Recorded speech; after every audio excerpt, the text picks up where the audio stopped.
Assalamualaikum warahmatullahi wabarakatuh. Jamaah sekalian rahimakallah, kita sudah masuk ke pembahasan tentang bab yang ke-193, Babul Amri bil Muhafazah ala Salawatil Maktubah. Bab tentang perintah untuk menjaga salat 5 waktu. Wan nahyul akid, dan larangan keras. Wal wa'id asyadid, ancaman yang dahsyat. Fi tarkihinna, bagi siapa saja yang meninggalkan salat 5 waktu secara sengaja. Ya, ini tentu mudah-mudahan bisa menjadi tambahan informasi bagi kita semua, agar semua jamaah kita insyaallah mudah-mudahan tidak ada satupun yang meninggalkan sholat secara sengaja. Amin ya rabbal alamin. Dan tentunya harus ada upaya-upaya juga yang harus bisa kita lakukan. Jangan sampai ada di antara anggota keluarga kita, istri, anak-anak yang ada di rumah, jangan sampai ada di antara mereka yang meninggalkan sholat 5 waktu secara sengaja. Sebab ancamannya berat, sebab larangannya keras. Dan pada malam hari ini akan kita bacakan ayat-ayat dan hadis-hadis yang tertera di dalam kitab Nuzhatul Muttaqin ala syarhi Riyadhus Shalihin min kalami Sayyidil Mursalin. Jamaah sekalian rahimakumullah, Allah Azza wa Jalla berfirman, hafizu 'alas salawat.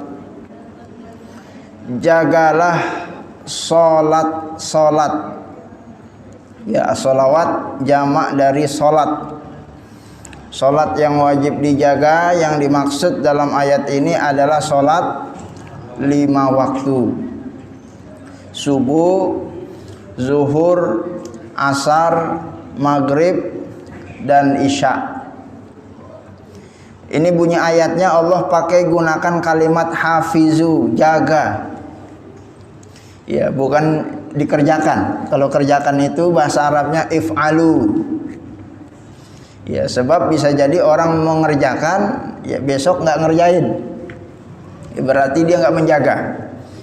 Ya, bisa jadi zuhur asar dia kerjain, subuhnya dia nggak kerjain, itu namanya tidak menjaga. Maka yang dimaksud dengan menjaga, as-salawat semuanya harus kita jaga. Subuhnya, zuhurnya, asarnya, maghribnya, dan isya'a dijaga, jangan sampai ditinggalkan. Dijaga bukan cuma hari ini, besoknya lagi, lusa, minggu depan, bulan depan, tahun depan. Jangan sampai ada salat yang kita tinggal. Hafizu 'ala salawat. Sampai kapan? Sampai kita semua berjumpa dengan Allah Azza wa Jalla, mati wafat meninggal dunia insya Allah Ta'ala. Ya, ini harus kita berikan keyakinan yang betul-betul tegas kepada anak didik kita, kepada anak cucu kita, kepada seluruh keturunan kita. Jangan sampai ada di antara mereka yang meninggalkan ibadah sholat, sebab ini merupakan perintah langsung dari Allah Subhanahu wa Ta'ala. Ya, sebab sholat yang kita lakukan itu sudah diskon banyak. Ya, apalagi ini bulan Rajab di penghujung. Dulu pernah terjadi peristiwa yang disebut dengan Isra dan Mi'raj. Ya, di tanggal 27 Rajab. Ya, banyak kaum muslimin yang merayakannya. Ya, salah satu esensi dari peringatan hari raya Isra dan Mi'raj itu adalah Allah perintahkan sholat kepada Nabi Muhammad untuk disampaikan kepada umatnya. Ya, sekedar penegasan informasi, awalnya enggak 5 waktu. Awalnya 50 waktu. Ya, tapi dengan masukan-masukan para nabi dan rasul yang lebih senior, ketemu para nabi di langit sana, Nabi kita Muhammad sallallahu alaihi wasallam minta dispensasi kepada Allah agar memberikan keringatan. Ya alhamdulillah dikasih keringanan, dikasih diskon. Alhamdulillah ya cuma 5 waktu saja. Ya oleh karena itu jangan sampai nanti yang 5 waktu ini masih juga ada yang tidak melaksanakannya. Ya makanya ini perlu ditegaskan. Ya hafizu kata Allah dalam Al-Qur'an, jaga salat itu, salat yang 5 waktu.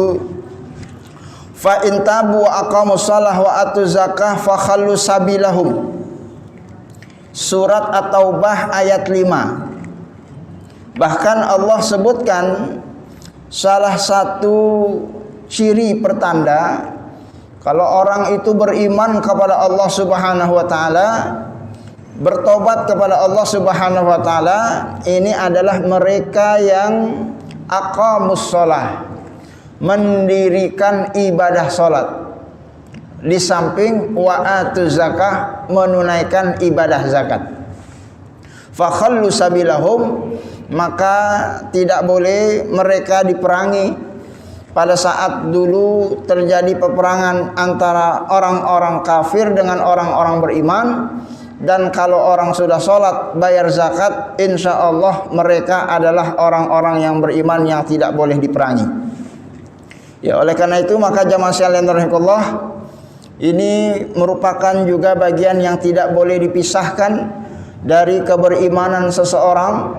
Siapapun dia yang mengaku beriman kepada Allah, maka tidak boleh tidak kecuali dia harus melaksanakan ibadah salat. Salat ini merupakan rukun dari rukun-rukun Islam. Ya, tidak bisa disebut sebagai seorang muslim kalau orang itu tidak menunaikan ibadah salat. Ya, nanti hadis-hadisnya akan kita sampaikan. Bahkan ya, Rasulullah pernah menyampaikan, ya sangat memungkinkan seseorang yang meninggalkan salat 5 waktu secara sengaja, dia telah keluar dari agama Islam, murtad, na'udzubillah, summa na'udzubillah. Jamaah sekalian rahimakumullah, salat ini adalah ibadah yang paling melekat dalam kehidupan seorang muslim, yang setiap waktu, setiap hari kita lakukan tidak kurang dari 5 kali. Ini berbeda dengan ibadah-ibadah lain, termasuk rukun-rukun Islam yang lain. Ya, rukun Islam kan selain salat, puasa di bulan suci Ramadan. Sebentar lagi insya Allah 1 bulan lebih kita akan masuk bulan suci Ramadan. Wajib kita berpuasa. Ya, tapi itu kewajiban 1 tahun 1 kali. Selain itu kita juga diwajibkan untuk membayar zakat. Ya, bayar zakat itu kewajibannya nanti 1 tahun sekali. Kalau zakat fitrah di penghujung bulan suci Ramadan. Kalau zakat mal, kalau sudah berlalu masa 1 tahun namanya. Ya, ibadah lain yang juga merupakan rukun Islam selain salat, menunaikan ibadah haji. Insya Allah 3 bulan yang akan datang kaum muslimin yang menunaikan ibadah haji, mereka menunaikan ibadah haji. Tapi kewajiban menunaikan ibadah haji hanya 1 kali seumur hidup. Beda dengan salat. Salat setiap hari 5 kali harus kita lakukan. Ini merupakan kewajiban yang melekat pada kehidupan pribadi orang yang mengaku beriman kepada Allah Subhanahu wa taala.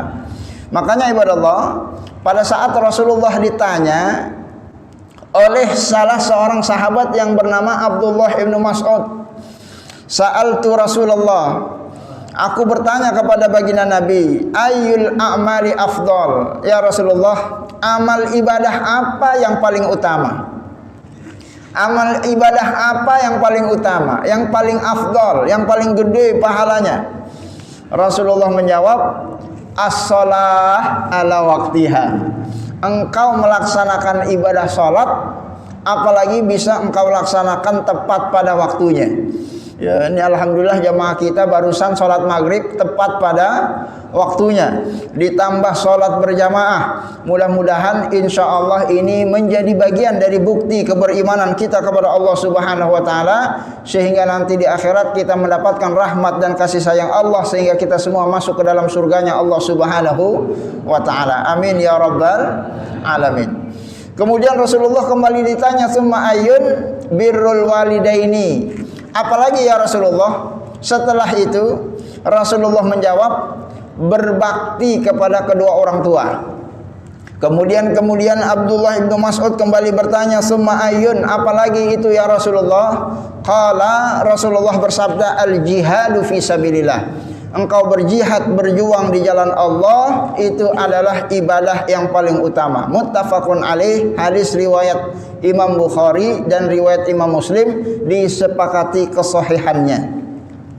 Ya, maka jamaah sekalian rahimahullah, dalam hadis ini kita melihat baginda Nabi mengurutkan ranking pertama ibadah yang paling utama adalah sholat di awal waktu.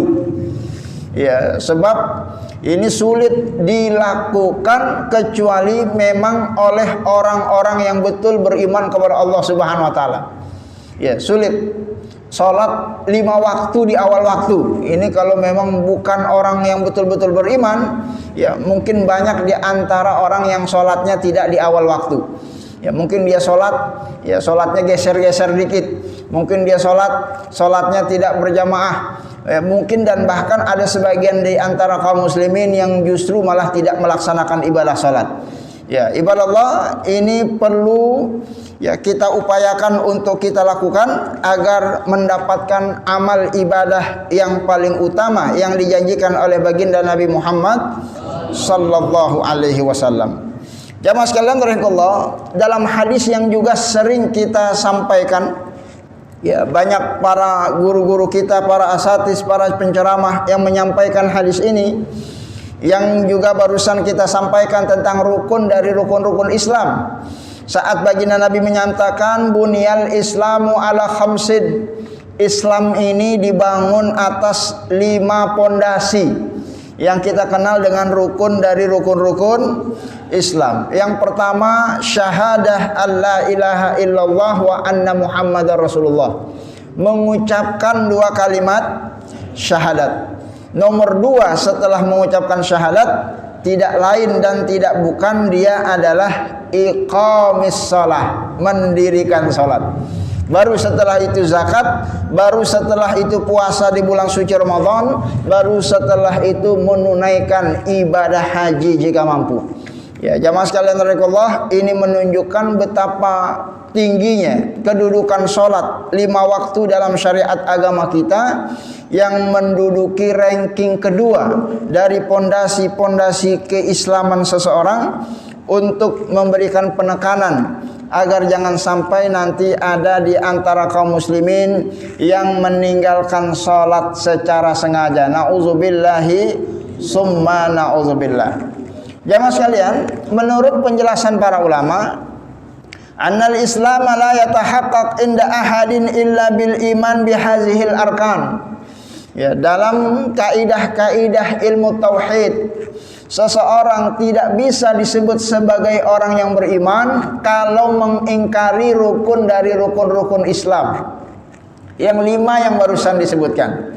Ya, tidak boleh ada orang ngaku beriman, dia nggak mau mengucapkan 2 kalimat syahadat. Dia tidak mau menunaikan ibadah salat, tidak mau puasa di bulan suci Ramadan, tidak mau bayar zakat, tidak mau pergi haji padahal dia mampu. Ini tidak boleh. Sebab ini semuanya harus dilaksanakan karena merupakan bagian dari perintah Allah Subhanahu wa taala. Jamaah sekalian rahimakumullah, bahkan ditegaskan, faman ankara wahidan minha faqad kafar. Ya, siapa saja yang mengingkari kewajiban dari rukun-rukun Islam, maka sesungguhnya dia sudah ingkar, dia sudah kafir, dia sudah murtad dari agama Allah Subhanahu wa taala. Ya, ini nauzubillah summa nauzubillah. Ya, kalau ada orang misalnya nggak mau sholat, kenapa ente nggak sholat? Sholat itu mah nggak wajib.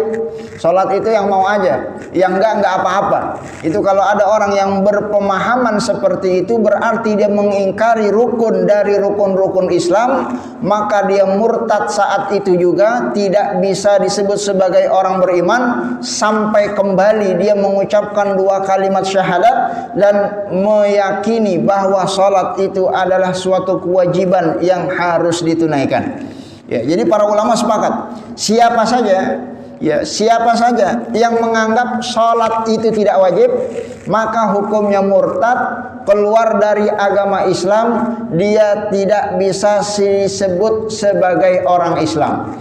Ya, nanti orang yang seperti itu mati dalam keadaan murtad, mati dalam keadaan kafir, jenazahnya tidak boleh dimandikan, tidak boleh dikafankan, tidak boleh disolatkan.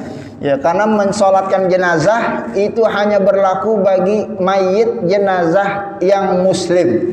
Tidak boleh kita doakan, sebab tidak boleh seseorang muslim berdoa untuk rahmat kasih sayang Allah yang diberikan kepada orang-orang yang tidak beriman. Ini bukan pendapat saya, ini pendapat seluruh para ulama dari seluruh mazhab, baik Syafi'i, Maliki, Hambali, Hanafi. Ya, artinya kalau jamaah sekalian orang NU seluruhnya sepakat yang mengingkari sholat 5 waktu sebagai sebuah kewajiban, murtad hukumnya. Kalau ada jemaah kita orang Muhammadiyah juga sepakat yang namanya mengingkari kewajiban sholat, murtad hukumnya. Yang Persis, yang Hizbut Tahrir, yang Ikhwal Muslimin, yang Salafi, yang apapun ormasnya, apapun afiliasinya, seluruhnya sama. Mengingkari salah satu dari rukun-rukun Islam, maka sudah gugur keislamannya dan dia harus mengucapkan 2 kalimat syahadat.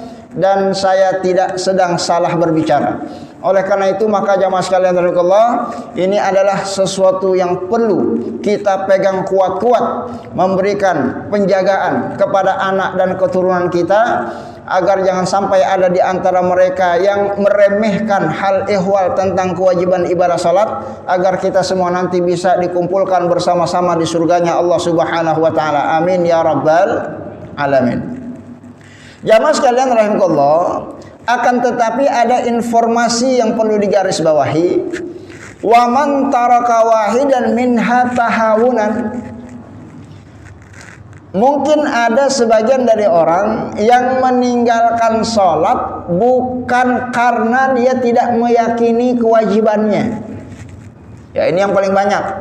Ya, dia tahu sholat itu rukun dari rukun-rukun Islam. Dia tahu sholat itu perintah Allah, sebuah kewajiban yang harus ditunaikan. Ya, tapi dia nggak sholat, ya karena mungkin dia malas, karena mungkin dia lagi bete, karena mungkin dia lagi sibuk, karena mungkin dia biasa melakukan perbuatan dosa. Ya, tapi dia masih mengimani sholat itu memang wajib, memang rukun dari rukun-rukun Islam. Maka para ulama secara mayoritas memberikan hukum yang berbeda dengan hukum yang pertama yang tadi kita sebutkan. Ya, man taraka wahidan minha tahawunan faqad fajar, maka orang tersebut sudah melakukan dosa yang sangat besar di sisi Allah Subhanahu wa taala. Jadi orang yang enggak sholat padahal dia tahu sholat itu wajib, ini dosanya dosa besar. Seberapa besar nanti akan kita sebutkan hadisnya dan penjelasan berikutnya insyaallah taala. Tapi orang tersebut masih dikategorikan sebagai orang Islam. Ya, sehingga nanti ya walaupun dia nggak sholat, ya kalau dia meninggal masih boleh dimandiin, masih boleh dikafanin, masih boleh jenazahnya disolatin, masih boleh ditahlilin, masih boleh didoain, karena doa itu masih berlaku karena yang meninggal masih sebagai seorang muslim. Catatannya, dia harus tetap meyakini bahwa sholat itu adalah sebuah kewajiban yang harus dijalankan dan merupakan bagian salah satu rukun dari rukun Islam. Baik jamaah sekalian rahimakumullah, kita lanjutkan hadis Rasulullah sallallahu alaihi wasallam yang diriwayatkan oleh Jabir bin Abdullah. Jabir pernah mendengar Rasulullah bersabda. Ini hadisnya nomor 1078. Sami'tu Rasulullah sallallahu alaihi wasallam yaqul, kata Jabir, aku pernah mendengar Rasulullah menyatakan, inna bainar rajuli wa bainas syirki al-kufri tarkas shalah. Garis batas antara seseorang dengan kemusyrikan dan kekafiran itu adalah salatnya. Ya, diulangi hadisnya. Kata Rasulullah, batasnya seseorang dengan kekufuran, dengan kekafiran itu adalah salatnya. Ya, faman tarakaha faqad kafar. Berarti kalau orang tidak melaksanakan salat berarti dia sudah kafir. Kalau orang itu masih salat berarti dia sebagai seorang muslim.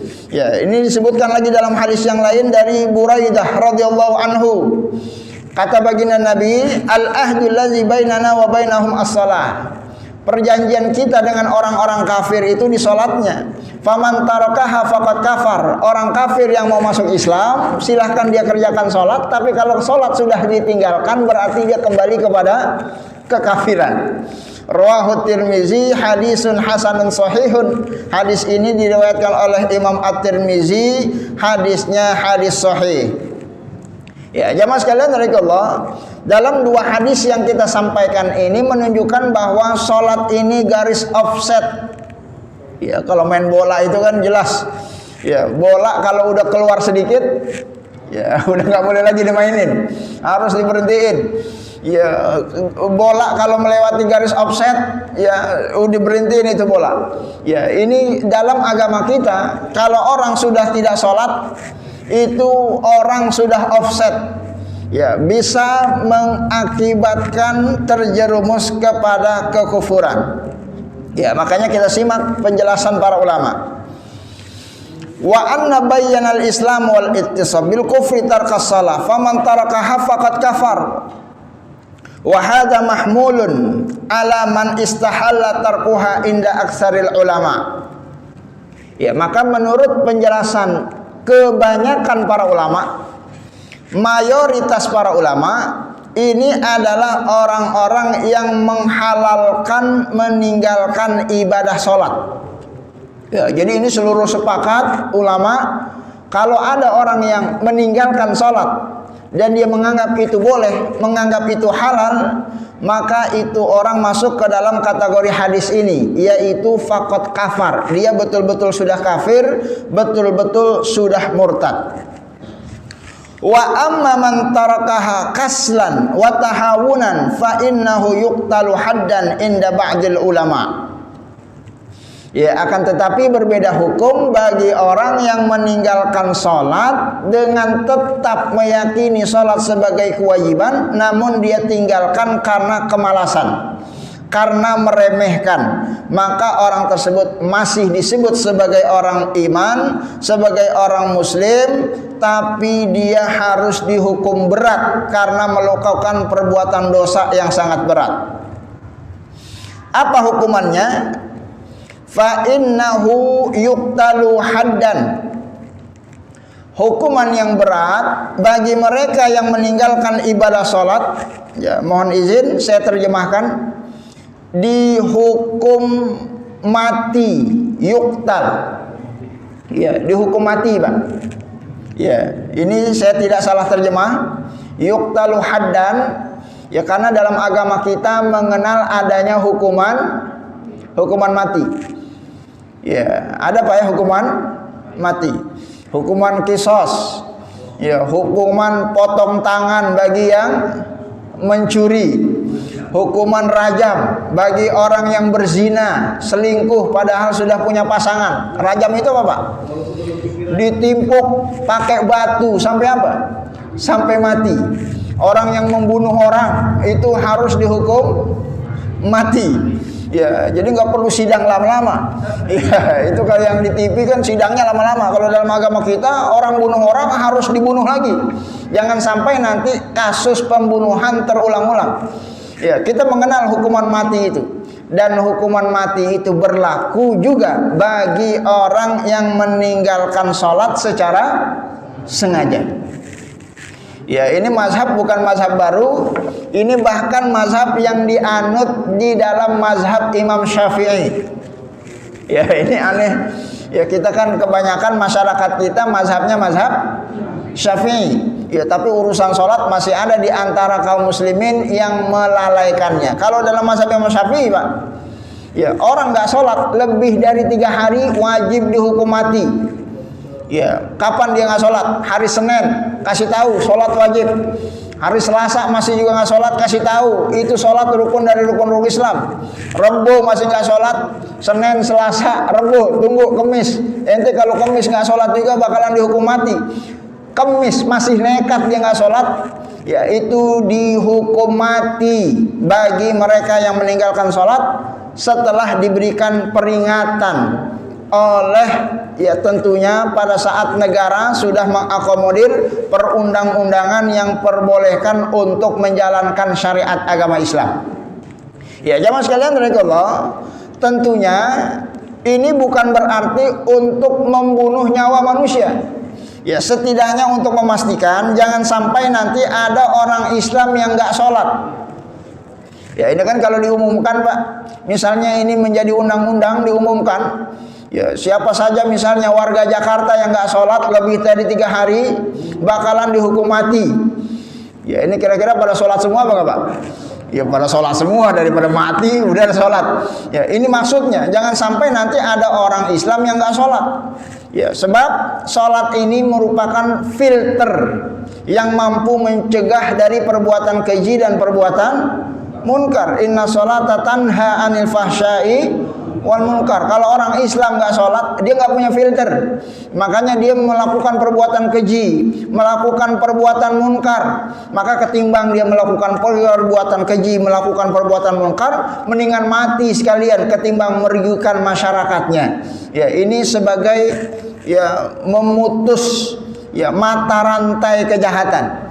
Ya persis ya kalau ada seseorang misalnya kakinya busuk di ujungnya, ya kata dokter kan harus diamputasi.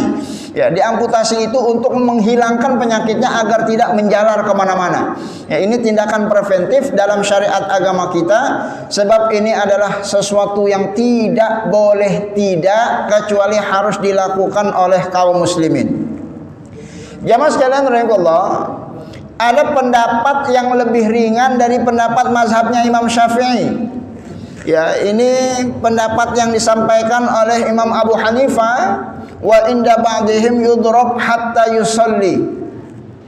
Jadi orang-orang yang enggak sholat ini dihukum dengan hukuman cambuk. Ya, dihukum cambuk. Wa ba'dhum haml azhi wa hukum bi kulli tariqas salam mutlaqan. Ya, dia dimasukkan ke dalam penjara. Ya, jadi siapa saja yang enggak sholat masuk penjara. Nanti di waktu sholat tiba, azan berkumandang, sipir penjara siap-siap cambuk dia. Mau sholat apa enggak? Ya, kalau enggak masuk sholat dihukum cambuk, tetap menjalani tahanan. Tapi kalau dia bertobat, sholat, kemudian dilepaskan. Untuk apa? Untuk mengontrol orang-orang yang tidak melaksanakan ibadah sholat agar tidak melakukan perbuatan keji dan perbuatan munkar. Jamaah sekalian Allah, mungkin ada sebagian kita menyatakan, masa iya apa bisa ini peraturan diterapkan di negara kita? Ya jamaah sekalian, kita ketahui bersama bahwa negara kita adalah negara demokrasi. Negara demokrasi artinya siapa yang mayoritas setuju itulah yang diputuskan. Ya kan begitu. Ya artinya kalau masyarakat setuju untuk menjalankan syariat Islam, maka syariat ini akan menjadi sesuatu yang legal dan bisa diterapkan di negeri kita. Syariat agama di negeri kita ini bukan cuman yang barusan tadi kita sebutkan, ada sudah misalnya perkara-perkara lain yang diatur dalam perundang-undangan.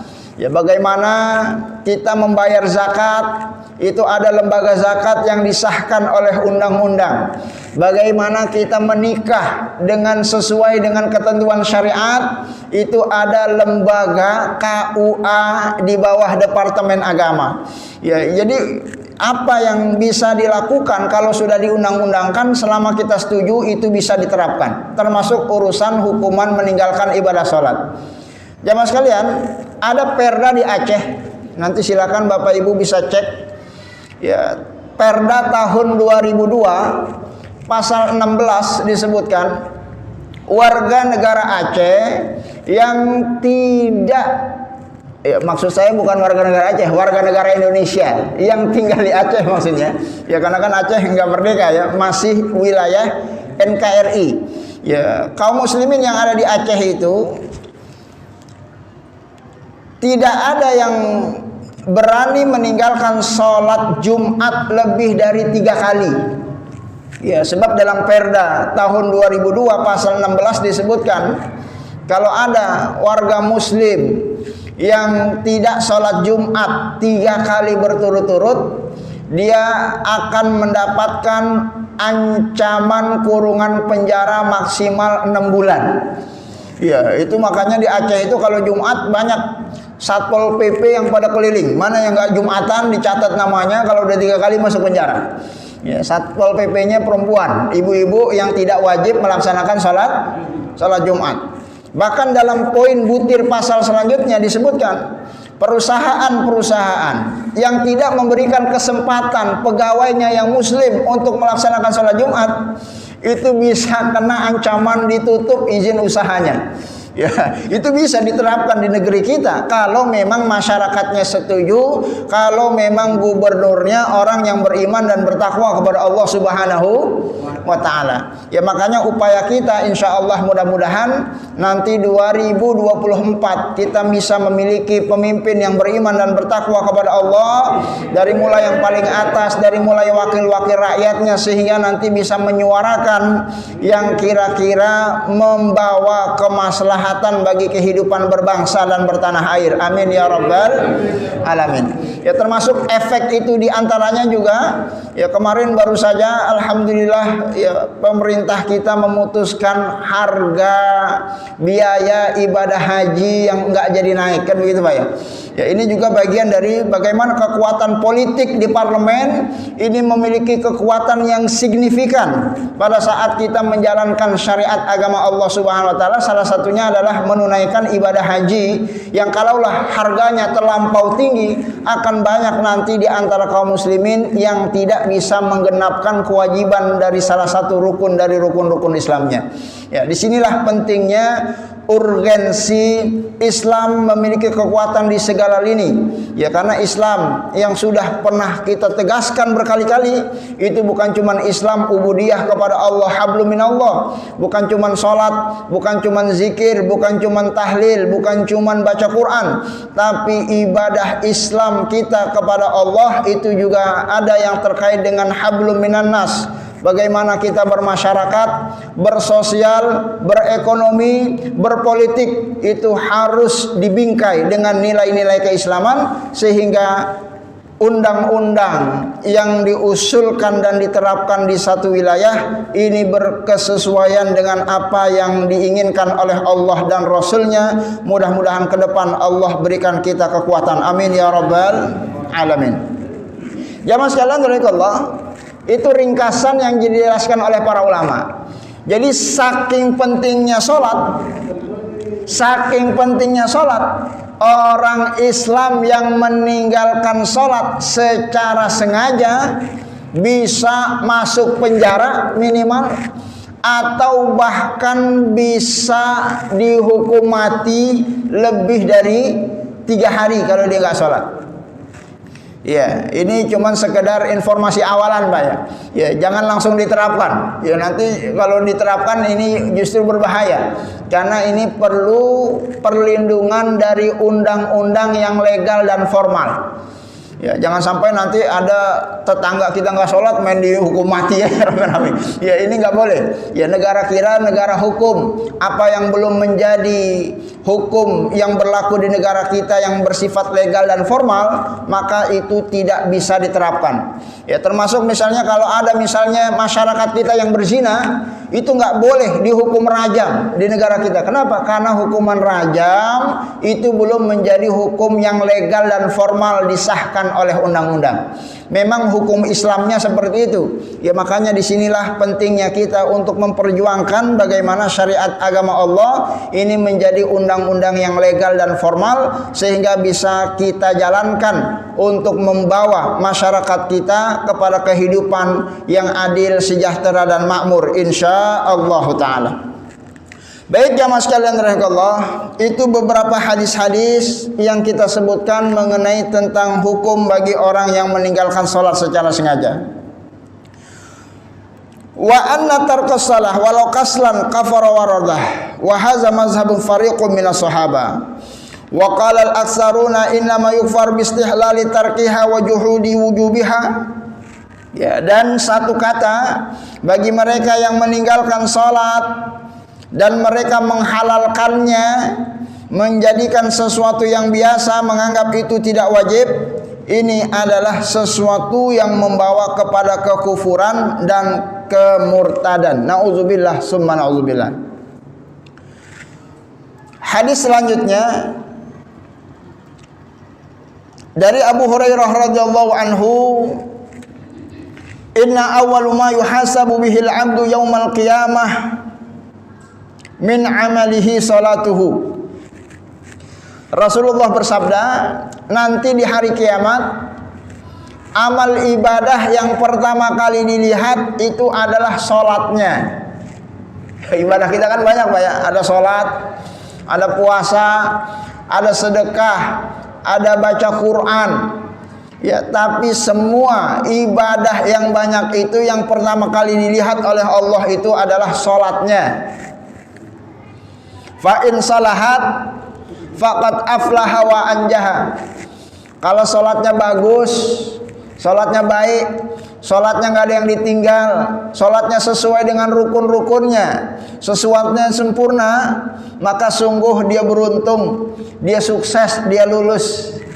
Fa in fasadat, ya, tapi kalau dilihat salatnya aja udah jelek, salatnya aja udah buruk, salatnya aja salah-salah, salatnya aja nggak sesuai dengan ketentuan yang diminta oleh syariat, salatnya banyak nggak sahnya, salatnya banyak ditinggal, salatnya banyak yang diabaikan, salat banyak yang diacuhkan. Fa in qadam min faridhi syai'an min ar-rabbi faqad khaba wa khasir, maka sungguh orang itu telah merugi, ya, karena ini yang dijadikan standar dari ibadah-ibadah lainnya. Ya, ibadah Allah, ya, menurut pengukuran Allah, kalau yang setiap hari 5 waktu saja sudah diacuhkan, apalagi ibadah yang bulanan, ibadah yang tahunan. Kalau orang sholatnya aja udah gak bener, mudah ditinggal-tinggal, apalagi puasanya yang setahun sekali. Orang kalau sholatnya aja udah nggak bener, udah keliru, apalagi ibadah hajinya yang wajibnya cuma seumur hidup 1 kali. Ya, maka sholat ini dijadikan standar. Kata baginda Nabi, kalau sholatnya bagus, insya Allah yang lainnya akan ngikut bagus.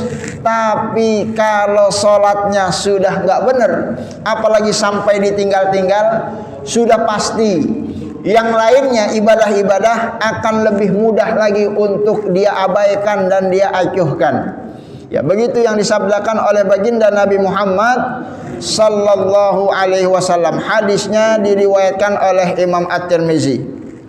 Ya, maka jamaah sekalian rahimakumullah, dalam hadis ini kata para ulama, al-hassu ala ada'il faraid wa itqaniha wal ihtimam bi musahahatiha wa tarki mafsadatiha. Ya, sangat diperintahkan bagi kita semua untuk betul-betul menjaga sholat 5 waktu.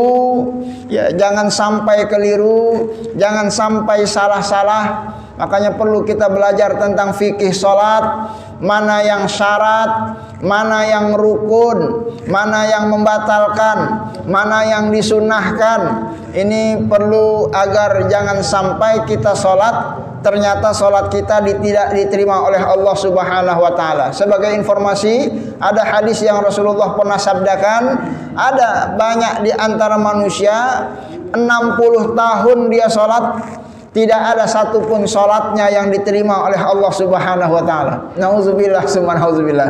Apa rahasianya? Ya, rahasianya nanti dijelaskan di dalam pembahasan bab fikih sholat, insyaallah ta'ala.